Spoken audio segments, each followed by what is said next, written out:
everyone, and welcome to this week's story time. Today's story is all about Daniel. Now, Daniel was one of God's people, but he didn't live in his own country because the king of Babylon had come and captured his country and taken all the people to Babylon to work for him there. But God was with Daniel in Babylon, and he was watching over him. Now, Daniel loved God, and he loved doing what God said. So I expect when he was at school, he always did his homework. He always listened to the teacher and did what she said. And so Daniel was really, really clever. Now, the king of Persia, whose name was Darius, really liked Daniel, and he loved that Daniel was so clever. So he made Daniel his top advisor. Daniel was very happy. That was great, wasn't it? Well, it was great as long as you weren't one of the king's other advisors. They were not happy. They wanted to be the king's favourite advisor. They were very jealous.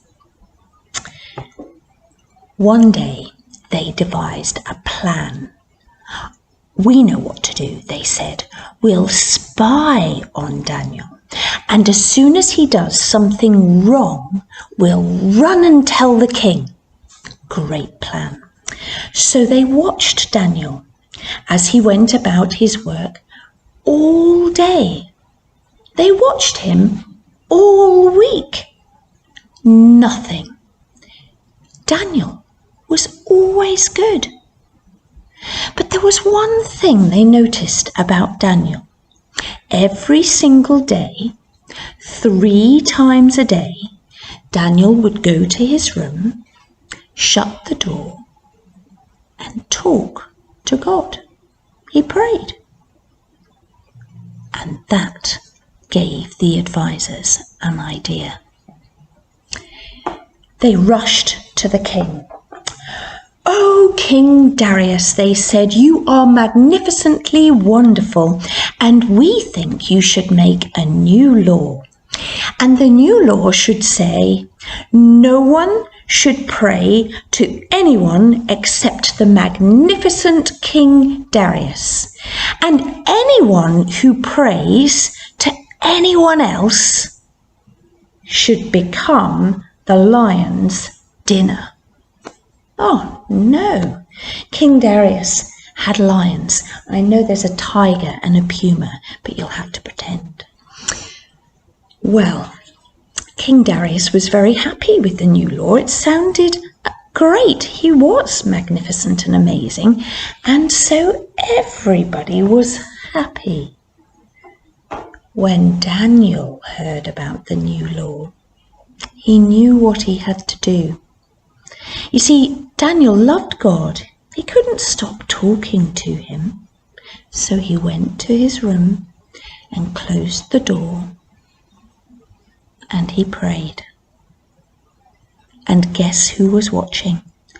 All the other of King Darius's advisors. You've guessed it.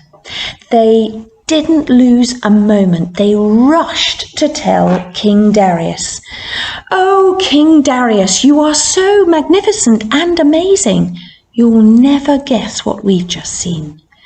Daniel has been praying to someone else."